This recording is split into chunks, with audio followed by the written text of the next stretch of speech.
Hello everyone, welcome back to MS classes by Sonal Dhiman. मेरा नाम सोनाली है और अभी हम नेशनलिज्म इन इंडिया पढ़ रहे हैं।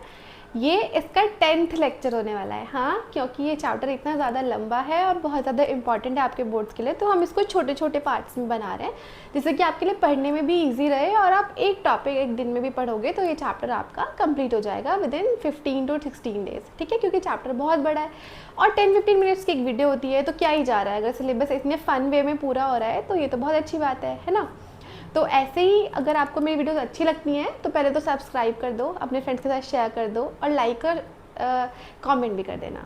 तो चलो स्टार्ट करते हैं। आज की वीडियो ना बहुत बहुत इम्पॉर्टेंट होने वाली है। ये टॉपिक आपके एग्ज़ाम्स में आता है, बहुत इम्पॉर्टेंट है। और इनफैक्ट अगर आप आगे जाके कोई कॉम्पिटिटिव एग्ज़ाम भी देने वाले हैं तो उसमें भी ये टॉपिक बहुत ज़्यादा पूछा जाता है। बहुत मेन इवेंट था ये इंडिया की हिस्ट्री में। तो चलो इसको ना मैंने आपको बहुत छोटे छोटे पार्ट्स में डिवाइड कर दिया है, बहुत इजी वे में, कि जिससे आप इसको अच्छे से लर्न कर सको, आपको समझने में बहुत ज़्यादा आसानी हो। तो चलो स्टार्ट करते हैं। इसको हम कैसे पढ़ेंगे, देखो पहले तो ये किया किसने था, ये है क्या, साइमन कमीशन है कौन, साइमन क्या है, ये सब। ठीक है, उसके बाद क्यों आई है कि इंडिया में, क्या है ये, क्यों आई है, उसके बाद इसकी प्रॉब्लम क्या है हमें इनसे, और फिर हमारा रिस्पॉन्स इनके अगेंस्ट क्या था। तो चलो सबसे पहले देखते हैं कि देखो ब्रिटेन में ना एक नई गवर्नमेंट बनी थी जिसका नाम था टोरी गवर्नमेंट। अब ये गवर्नमेंट का नाम नहीं है एक्चुअली, जैसे हम इंडिया में कह देते हैं ना कि बीजेपी को मोदी गवर्नमेंट कह देते हैं, तो वहाँ पे ऐसी एक गवर्नमेंट बनी है टोरी गवर्नमेंट, जिन्होंने एक कमीशन बनाई है। कमीशन एक तरह से होता है, ग्रुप बनाया है, ठीक है, जिसका हेड उन्होंने रखा है सर जॉन साइमन को। समझ में आया क्या है ये, किसने बनाई है साइमन कमीशन, टोरी गवर्नमेंट ने, और जिसका हेड कौन है, सर जॉन साइमन। तो देखो इसको पढ़ते हैं।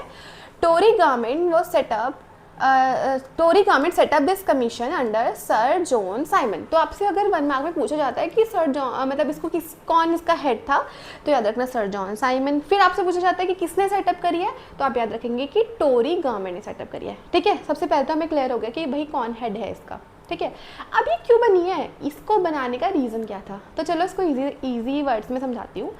इंडिया का ना कॉन्स्टिट्यूशन बनना था और उसमें जो कॉन्स्टिट्यूशन ऑलरेडी था उसमें चेंजेस लाने थे, मतलब रिन्यू करना था एक तरह से कॉन्स्टिट्यूशन को इंडिया के। ठीक है, तो इस कॉन्स्टिट्यूशन को बनाने के लिए ये कमीशन बनाई गई। ठीक है, अब आप देखो क्या है ये, to look into the functioning of the constitutional system in India and suggest changes.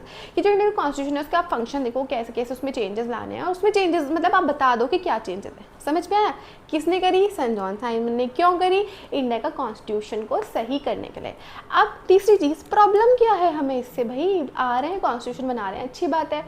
Problem ये थी कि उस कमीशन में सारे के सारे ब्रिटिशर्स थे, कोई इंडियन था ही नहीं।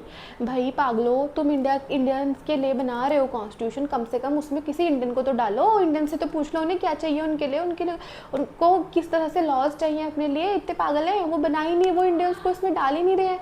ठीक है, तो इंडियंस को बहुत गुस्सा आया कि भाई ये क्या बात है, हमारे लिए कोई चीज़ बन रही है और हमें उसमें नहीं है। तो यहाँ पे क्या था बाबू कि not have a single Indian, all were British. Problem हमारी क्लियर हो गई। फिर से सर जॉन साइमन ने बनाई, क्यों बनाई, इंडिया के कॉन्स्टिट्यूशन की वर्किंग के लिए। तीसरी चीज़, प्रॉब्लम क्या है, सारे ब्रिटिशर्स ने, कोई इंडियन है ही नहीं। चलो अब इंडियंस ने रिस्पॉन्स कैसे किया, इंडियंस ने क्या किया, जब सर जॉन साइमन इंडिया आए तो उनको ग्रीट करने गए, वेलकम करने गए। अब वेलकम कैसे किया ये बहुत इंटरेस्टिंग है। उन्होंने ना स्लोगन्स बना लिए बहुत बहुत बड़े बोर्डिंग्स पे, और स्लोगन्स बोले गो बैक साइमन। आपने कहीं ना कहीं अगर आप थोड़े से भी इंटरेस्टेड हो हिस्ट्री में तो आपने देखी होगी ये फोटोज़, बुक में भी आई थिंक गिवन है, नहीं बुक में गिवन नहीं है। तो उन्होंने क्या किया कि गो बैक साइमन के नारे लगाए बहुत ज़्यादा, कि भागो भाई, हमें नहीं चाहिए साइमन, यहाँ से भगाओ उसको। ठीक है, और इसमें ना आप क्या हुआ फिर देखो, हाँ गो बैक साइमन के नारे लगाए। साथ में जब ये प्रोटेस्ट चल रहा था, इसमें कांग्रेस और मुस्लिम लीग साथ में आ गए। कांग्रेस तो हमें पता है वो मेन पार्टी है जो फ्रीडम स्ट्रगल लड़ रही है, और मुस्लिम लीग वो पार्टी है जो मुस्लिम्स की पार्टी है, वो भी एक तरह से स्ट्रगल का पार्ट है। पर ये दोनों ना अलग हो गए थे, क्योंकि आपको पता है उस टाइम पे ना हिंदू मुस्लिम्स में बहुत ज़्यादा झगड़े ब्रिटिशर्स ने करा दिए थे। तो अब ये क्या हुआ है, यहाँ पे ये दोनों पार्टी एक साथ आ गई। भाई देश का सवाल है, दोनों पार्टी साथ में आके लड़ेंगी तभी तो वो साइमन भागेगा, यहाँ से उसको भगाना है। ठीक है, तो यहाँ पे क्या था, कांग्रेस और मुस्लिम लीग साथ में आ गई। चलो इतना ज़्यादा गंदा रिस्पॉन्स, ठीक है, इंडियंस ने इतना गंदा रिस्पॉन्स दिया कि भगाओ इस साइमन को यहाँ से। आपको एक चीज़ और बताती हूँ, 1 मार्क्स में आ सकता है, आपके साइड में बुक में गिवन है कि एक हमारे लीडर थे जिनका नाम था लाला लाजपत राय। वो यहाँ पे प्रोटेस्ट करने के लिए गए थे और उनके ऊपर ना लाठी चार्ज की गई थी। लाठी चार्ज समझते कि लाठियों से मारना, कि भाई प्रोटेस्ट बंद करो। उनके ऊपर जो लाठीचार्ज हुई थी उसकी इंजरी से उनकी डेथ भी हो गई थी। तो अगर आपसे पूछा जाए कि कौन से लीडर की डेथ साइमन ये प्रोटेस्ट की वजह से हुई है, तो याद रखना लाला लाजपत राय। वो बहुत एजड थे और उनके ऊपर बहुत ज़्यादा डंडे बरसाए गए जिसकी वजह से उनकी डेथ हो गई। तो चलो आगे क्या हुआ। अब देखो इंडियंस में बहुत ज़्यादा गुस्सा है, ठीक है, इंडियंस को लग रहा है उनका इतना बड़ा लीडर मर गया, साइमन पागल है, क्यों आ गया इंडिया में, हमें तो नहीं चाहिए साइमन, ठीक है। तो ये सारी लड़ाइयाँ चल रही है। अब यहाँ पे आया लॉर्ड इरविन। लॉर्ड इरविन कौन है? बेसिकली वाइस रॉय है इंडिया का। वाइस रॉय कौन होता है? ऐसे समझ लो कि जैसे अभी प्रेसिडेंट है जो देश चला रहे हैं, उस टाइम पे वाइस रॉय देश चलाता था, बस वो ब्रिटिशर्स का होता था, ठीक है। उसका नाम क्या था? अब नाम बहुत इंपॉर्टेंट है, याद रखना, लॉर्ड इरविन। तो क्या हुआ कि लॉर्ड इरविन ने इंडियंस को मतलब एक तरह से लॉलीपॉप दिया, ठीक है। लॉलीपॉप कैसा कि मान जाओ, कोई बात नहीं, साइमन को मत भगाओ और हमारी बात मान लो, हम आपको डोमिनियन स्टेटस दे देंगे। डोमिनियन स्टेटस मतलब कि आपको एक तरह से आप खुद रूल कर सकते हो, आपको बेसिकली स्वराज दे देंगे, ठीक है। लॉलीपॉप दे दिया। अब लॉलीपॉप देने के बाद ये तो बताओ कब दोगे लॉलीपॉप हमें, पूरा का पूरा, ठीक है। उसने ये बताया ही नहीं कि कब जाके स्वराज मिलेगा। तो जब ये बात उसने क्लियर ही नहीं करी तो क्या इंडियंस उस पर यकीन करेंगे? एक वेग ऑफर दे दिया, एक धुंधला ऑफर दे दिया उसने, ठीक है। क्या बोला कि आपको डोमिनियन स्टेटस दे देंगे, पर कब देंगे कुछ नहीं बताया। चलो उसके बाद एक और उन्होंने बात कही कि चलो हमारे साथ राउंड टेबल कॉन्फ्रेंस करते हैं, मतलब एक सारे लीडर्स आएंगे, ब्रिटेन में मिलते हैं, और गांधी जी को कहा कि आप चलो हमारे साथ वहाँ पे एक राउंड टेबल कॉन्फ्रेंस करनी है, बातचीत करते हैं इंडिया के फ्यूचर के बारे में बैठ के। क्यों जाए हम ब्रिटेन में? जब इंडिया के फ्यूचर के बारे में बात है तो आप इंडिया में बैठ के करो ना।